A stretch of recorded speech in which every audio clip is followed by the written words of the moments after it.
I used to struggle with something that I'm choosing not to struggle with anymore, and it's broccoli or bacon. Which do you prefer? Do you prefer broccoli or do you prefer bacon? Most people would probably choose bacon over broccoli just immediately on the get-go, but then maybe once you think about your goals a little bit more, maybe if you have just better goals or better habits already set in, maybe you'll choose broccoli. But largely people just choose bacon first, right? Because it's bacon. Who wouldn't choose it?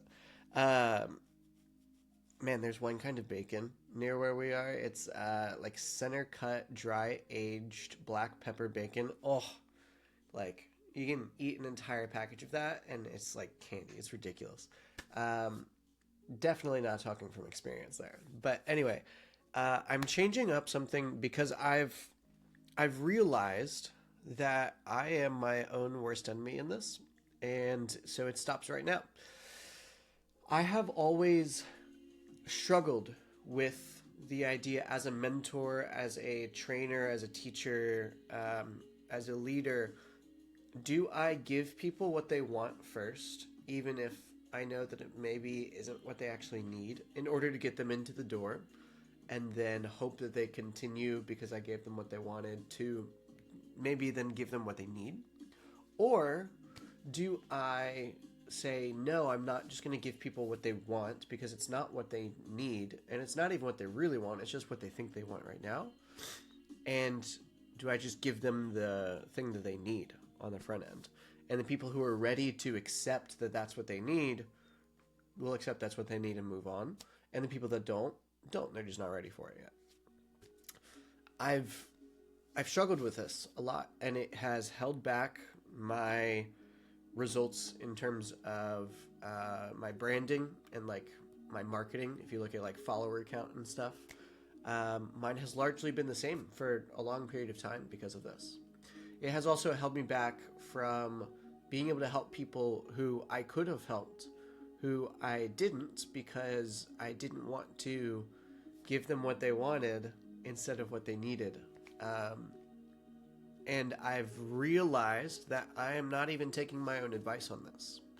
I will tell people all the time to do whatever you need to do to get the door open, and then you can kind of go on from there. Now, of course, this doesn't mean like going against your morals. It doesn't mean making bad choices, anything like that. Like, definitely don't do that in order to just get a door open. Like, don't lie.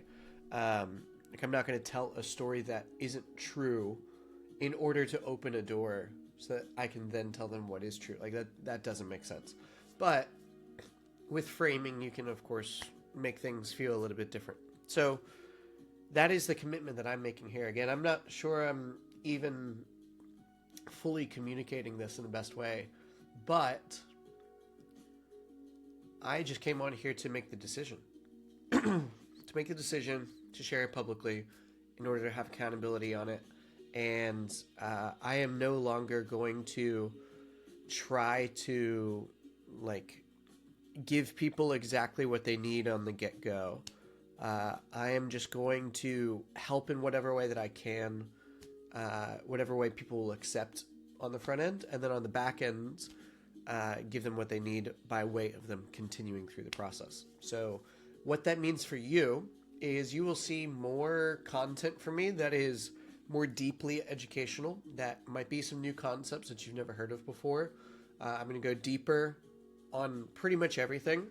I'm going to explain things so much more thoroughly in terms of topics that I've learned about and sales and personal development and all that kind of good stuff.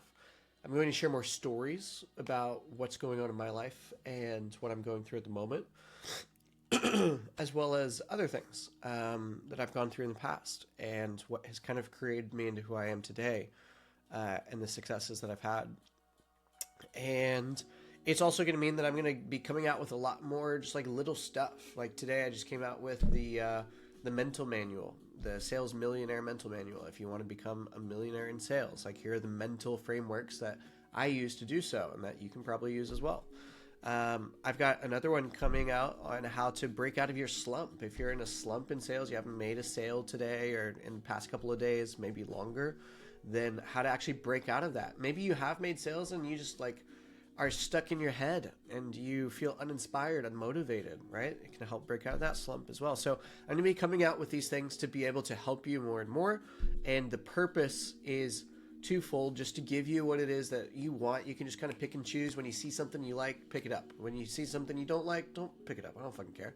But then also it is to get over it in my own head of just like, just put out stuff and just give people what they want. And, by nature, when you give people what they want, they're then more open to receive whatever it is that they need, because that's the real thing that has been holding me back so much over the course of the past few years, is just, I want to give people what they need so badly, but we often don't know what it is that we need. And so if we don't know what it is that we need, then when somebody makes a post about it, like, how are we supposed to go for it?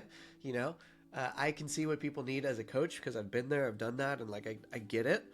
I've trained a ton of people in that position before, but you know, sometimes you just need what you want, and then you can actually get what you need. So anyway, I'll stop there. Enjoy.